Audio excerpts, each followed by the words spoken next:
നമ്മൾ ഈ വാനില കൃഷി ചെയ്യുന്നത് ഈ വാനിലേക്ക് എപ്പോഴും ഒരു താങ്ങുകാല് വേണം.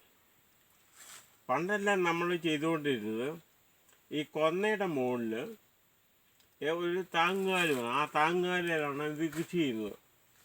നമ്മൾ ഓരോ വർഷവും ഒക്ടോബർ മാസമാകുമ്പോൾ ഇതുപോലെ ഇതിൻ്റെ അറ്റം കണ്ടിച്ച് കളയുമ്പോൾ ഇതിൻ്റെ ഓരോ കഷത്തിൽ നിന്ന് ഓരോ പൂങ്കലകൾ മുട്ടിക്കും. ഈ ഒരു കഷത്തിൽ നിന്ന് ഒരു പൂങ്കല അല്ലെങ്കിൽ ഒരു തളിരുണ്ടാകും. ഇങ്ങനെ ഒരു ലൈൻ ഇങ്ങനെ മുറിച്ചിട്ട് കഴിഞ്ഞാൽ ഇത് നമുക്കൊരു ഡിസംബർ മാസമാകുമ്പോൾ ഡിസംബർ ജനുവരി ആകുമ്പോഴേക്കും ഈ തെരുപ്പ് വിടും. ഒരു ചെടി നട്ട് ഒരു 3 വർഷമാകുമ്പോൾ ആ തല കാ പിടിക്കാൻ തോന്നും. നമ്മൾ ഏതെല്ലാം കൃഷി ചെയ്യുന്നുണ്ടെങ്കിലും അതൊരു ഇൻ്റർക്രോപ്പിംഗ് കൃഷിയായിരിക്കണം. ഒരെണ്ണത്തിനകത്ത് നമുക്ക് നഷ്ടപ്പെട്ട മറ്റേതിനകത്ത് നമുക്ക് കിട്ടണം. ഇതിപ്പോൾ വളരെ അടുപ്പിച്ച് കൊക്കോ ചെയ്തിരിക്കുന്ന ഒരു തോട്ടമാണ്. ഇത് കാന ആമസോൺ എന്ന് പറഞ്ഞ കൊക്കയാണ്. അപ്പം ഈ കൊക്കയിലാണ് നമ്മളിത് കൃഷി ചെയ്യുന്നത്. അപ്പം ഈ വാനിൻ്റെ ഒരു ഓർക്കിഡ് ചെടി ആയതുകൊണ്ട് ഇത് മണ്ണിൻ്റെ ഉള്ളിലേക്ക് ഇത് ഒരു കാരണവശാലും ഇതിൻ്റെ വേര് പോകത്തില്ല. മണ്ണിൻ്റെ മുകളിൽ ഈ ചിപ്പിളിപ്പട്ടിക്കകത്തും ഈ ചകിരികളിലും തോടിനകത്തൊക്കെയാണ് ഇതിൻ്റെ കായകൾ നിൽക്കുന്നത്, ഇതിൻ്റെ വേരുകൾ നിൽക്കുന്നത്. അപ്പോൾ അങ്ങനെയുള്ള വേരുകളിൽ നിന്ന് ആഹാരം സ്വീകരിച്ചിട്ടാണ് ഇത് വളരുന്നത്. അപ്പോൾ നമുക്ക് കൊക്കോയ്ക്ക് വില ഉണ്ടെങ്കിൽ കൊക്കോ കിട്ടും, വാനിലയ്ക്ക് വില ഉണ്ടെങ്കിൽ വാനില കിട്ടും.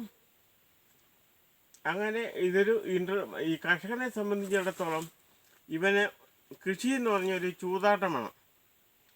ഏതിലാണ് വില വരുന്നതെന്ന് പറയാൻ പറ്റില്ല. അപ്പോൾ അതിനകത്താണ് നമ്മൾ കൃഷി ചെയ്യുന്നത്.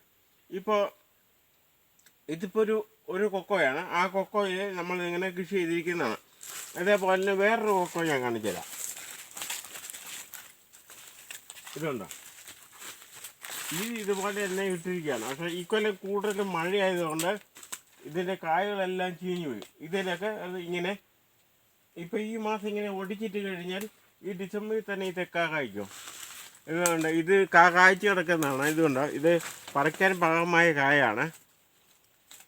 പക്ഷേ ഇപ്പോൾ കൊക്കോയ്ക്ക് തീരെ വിലക്കുറവാണ്. അതുകൊണ്ട് നമുക്ക് ഈ കൊക്കോ കൊണ്ട് വലിയ പ്രയോജനമൊന്നുമില്ല. അതിൻ്റെ കൂലി പോലും ഇപ്പോൾ കിട്ടത്തില്ല. ഇപ്പോൾ ഈ സാധാരണ ഈ ചെടിയെ നമ്മൾ പിടിപ്പിക്കുകയാണെങ്കിൽ ഇതിൽ 1000 കൊക്കോ വീതം കായ്ക്കുന്നുണ്ട്. പക്ഷേ എന്താ, ഇത് മുഴുവനും നമുക്കിത് മുതലാകാത്തത് കൊണ്ട് ഇതെല്ലാം പക്ഷികൾ തിന്ന് പോവുകയാണ്. അപ്പം ഈ കൊല്ലം ഈ കൊക്കോ കൃഷി അത്ര ലാഭമില്ലെങ്കിലും ഇതിങ്ങനെ അടത്തി നേരെ താഴോട്ട് ഇട്ട് കഴിഞ്ഞാൽ ഇതിന് വളമായിട്ട് തീർന്നു പോകും. അവൻ്റെ ഒന്ന് പോയാൽ വേറെ ഒന്നിന് പറഞ്ഞ് മതി. കണ്ട, ഇതുകൊണ്ട് ഇങ്ങനെയാണ് ഇത് കൊക്കോയിലെ വാലിന്. ഇതുകൊണ്ട് ഇതിലെല്ലാം ഇങ്ങനെ ഇതുണ്ടോ, ഇതിങ്ങനെ മുറിച്ചിട്ടിരിക്കുകയാണ് ഈ സാധനമൊക്കെ. പിന്നെ ഈ കൊല്ലം ഇതിനകത്ത് കൊക്കോ ഇല്ലെങ്കിലും നമുക്ക് വാലിന് ഉണ്ടാകുന്നുണ്ട്. സാധാരണ ഇത് പൂവായി കഴിഞ്ഞാൽ ഈ മാസം തന്നെ ഇത് ഹീൽഡിങ്ങിൻ്റെ സമയമാണ്. ഇത് നമുക്ക് ഈ കൊക്കോ ഹീൽഡ് ചെയ്യണം. അപ്പോൾ കൊക്കോ കായ നമുക്ക് പറിക്കണം. അപ്പോൾ ഈ തോട്ടത്തിനകത്ത് കൊക്കോ പറിക്കേണ്ട തോട്ടങ്ങളൊക്കെ ഉണ്ട്. ആദ്യം ഞാൻ ഇതിൻ്റെ ഇൻ്റർക്രോപ്പിങ് കൊക്കോ ചെടിയിൽ എങ്ങനെയാണ് വളർത്തുന്നതിനെ പറ്റിയാണ് ഞാൻ കാണിച്ചുകൊണ്ടിരിക്കുന്നത്. ഇപ്പം ഇത് വളരെയധികം അടുപ്പിച്ച് ആണ് ഇത് ചെയ്യിക്കുന്നത്. ഇങ്ങനെ അടുപ്പിച്ച് ചെയ്താലുള്ള ഗുണമെന്ന് കഴിഞ്ഞാൽ വെയിൽ വരുമ്പോൾ പോളിനേറ്റിങ് ചെയ്യാനൊക്കെ വളരെ എളുപ്പമാണ്. ഉണ്ടോ, അതുകൊണ്ട് ഈ കൊക്കോയുടെ കായെല്ലാം ഇപ്പോൾ തന്നെ പിടിച്ച് കിടക്കുകയാണ്. നമ്മൾ ഇത്തരം വാലിനെ കയറ്റിയിരിക്കുകയാണ്. ഈ വാലിലേക്ക് ഇപ്പോൾ ഈ മാസമാണ് ഇതെല്ലാം കൂടെ ഒടിച്ച് താഴെ ഇടുന്നത്. ഇത് വേണം അടുത്ത മാസം നമുക്ക് ഇത് പോളിനേഷൻ ആകാൻ. അപ്പം ഇത് പൊളിച്ചിടുന്നത് ഇങ്ങനെയാണ് എന്താ, ഈ മേലേക്ക് പോകുന്ന ഈ കായ്കൾ, ഇങ്ങനെ പോകുന്ന ഈ തണ്ടുകൾ ഇങ്ങനെ മെല്ലെ അതിൻ്റെ ഇതിൻ്റെ വേരുകൾ പൊളിച്ചിട്ട് ഇങ്ങനെ തൂക്കി ഇടണം. എന്നാൽ തന്നെ അത്രയും കായ ഉണ്ടാവില്ല, അല്ലെങ്കിൽ ഇത്രയും കായ ഉണ്ടാകില്ല. അതുകൊണ്ട് ഇതുപോലെ ഇതിങ്ങനെ തൂക്കിയിടണം. ഈ തൂക്കിയിടുന്നതിനെ കൂട്ടി തന്നെ ഇതിൻ്റെ ഈ ശിഖരം ഇങ്ങനെ പൊളിച്ച് കാണണം. എന്നാൽ മാത്രമേ കായ, അല്ല ഇത് വളർന്നുകൊണ്ടേ ഇരിക്കും. അപ്പോൾ ഇതിൽ ഈ മാസം ഒരു ജനുവരി ഫെബ്രുവരി ആകുമ്പോഴേക്കും ഇതെല്ലാം പൂ വീഴും. ഇങ്ങനെയാണ് ഇത് പൂ വീഴുന്നത്. അതങ്ങനെ ഈ തോട്ടത്തിലേക്ക് ഇഷ്ടം പോലെ ഉണ്ട്, ഞാൻ കാണിച്ചു തരാം.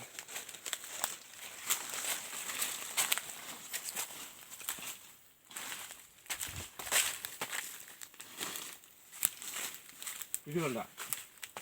അപ്പോൾ ഈ മാസം ലാസ്റ്റോട് കൂടി ഇതിങ്ങനെ പൊളിച്ചെടുക്കണം. പൊളിച്ച് പൂവെടുക്കേണ്ട രീതിയിൽ ഇതിനെ മാറ്റി മറിക്കണം. അതുകൊണ്ട് ഇങ്ങനെ ഈ പറഞ്ഞ വേരുകൾ ഇങ്ങനെ പിടിച്ച് നിൽക്കും. ഈ വേരുകളെ ഈ തടിയിൽ നിന്ന് മാറ്റി ഇതിനെ മാറ്റിയിടണം.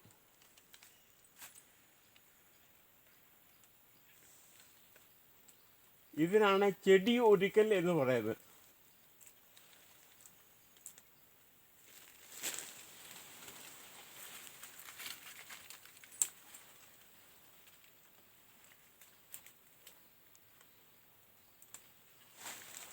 ഇതുണ്ട്, ഇങ്ങനെ ഒരുക്കിയിടണം.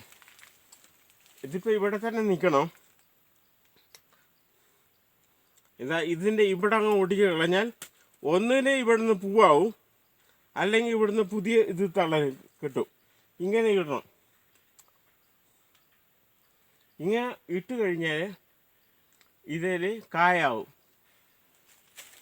ഇങ്ങനെയാണ് ഈ കൊക്കോയുടെ ചെടി ഒരുക്കുന്നത്. ഇനി അടുത്ത ഒരെണ്ണം കാണിക്കാം.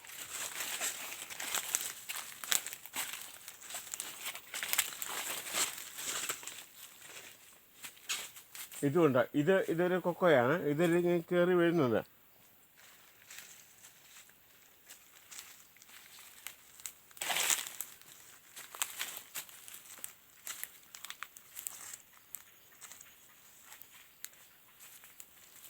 ഇനി ഇത് മുഴുവൻ ഇങ്ങനെ ഈ കൊക്കോ ഇത് മുഴുവൻ കൊക്കോ പ്ലാന്റേഷനാണ്. ഈ കൊക്കോ പ്ലാന്റേഷനാണ് നമുക്ക് കൊക്കോയ ഉണ്ടാകുന്നത്. ഇനി നമ്മൾ ഇത് ഹാർവെസ്റ്റ് ഇത് പറിക്കുന്ന അങ്ങനെയാണെന്ന് കാണിച്ചു തരാം അടുത്തതായിട്ട്.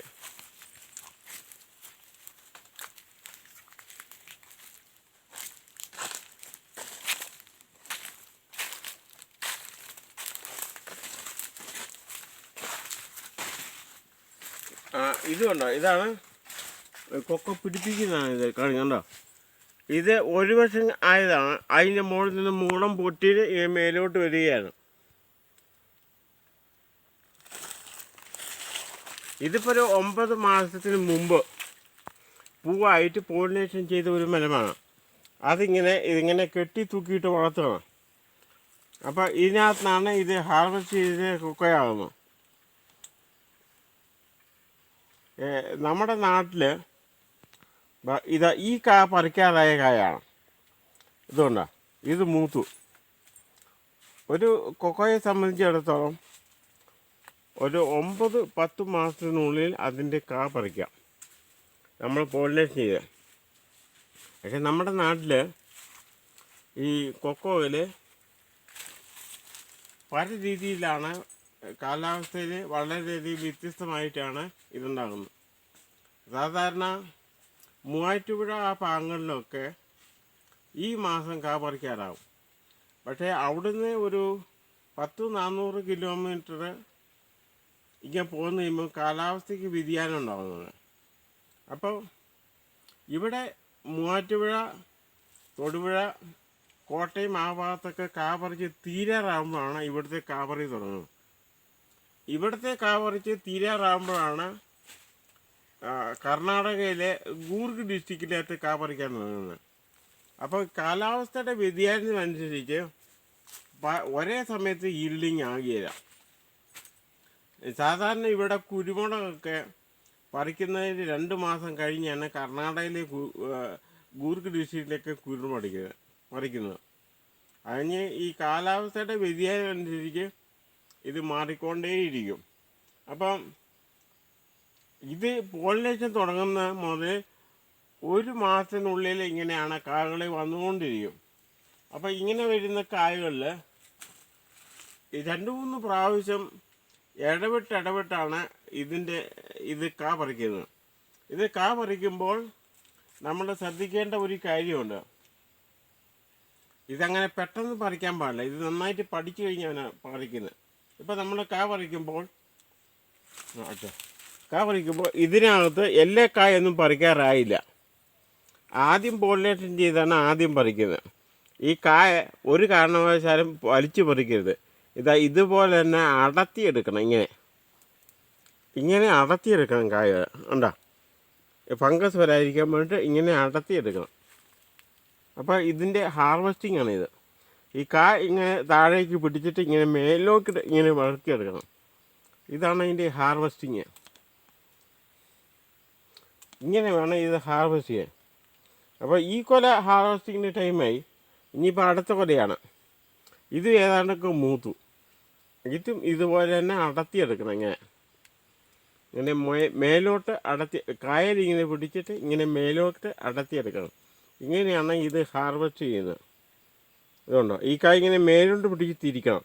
മേലോട്ട് പിടിച്ച് തിരിക്കുമ്പോൾ ഇവിടെ പൊട്ടിപ്പോകാൻ പാടില്ല. അതിനകത്ത് ഫംഗസ് വരും. അപ്പോൾ ഇങ്ങനെയാണ് ഇത് കാ പറിക്കേണ്ടത്. ഈ നമ്മുടെ സ്ഥലങ്ങളിൽ ഈ കാലാവസ്ഥയുടെ വ്യതിയാനം മൂലം ഇപ്പോൾ ഇന്തോനേഷ്യയിലെ കാവയൊക്കെ കഴിഞ്ഞു, അവിടെയൊക്കെ കാവഴിച്ച് ഉണക്കി കഴിഞ്ഞു. പക്ഷെ ഇവിടെയൊന്നും ആയില്ല. ഇവിടെ ഇനിയിപ്പോൾ ഒരു മാസം കൂടെ കഴിയണം എല്ലാം പറിക്കണമെങ്കിൽ. ഞാൻ ഈ ആദ്യം കായാകുന്നത് ഡിസംബറിലെ കായാകും. നമ്മുടെ തോട്ടത്തിനകത്ത് ഇങ്ങനെ പല സമയത്താണ് കായ ഉണ്ടാകുന്നത്. അപ്പം പല സമയത്താണ് നമ്മൾ പറിക്കുന്നത്. അപ്പോൾ നമുക്ക് നേരത്തെ എല്ലാം ഇൻ്റർക്രോപ്പിംഗ് കൃഷിയായിരുന്നു. ഇപ്പോൾ അതെല്ലാം മാറി. ഇപ്പോൾ ഇൻ്റർക്രോപ്പിംഗ് ഒക്കെ മാറിയിട്ട് ഇപ്പോൾ വെർട്ടിക്കൽ ഫാമിംഗ് ആണ് ഇപ്പോഴുള്ള രീതികൾ.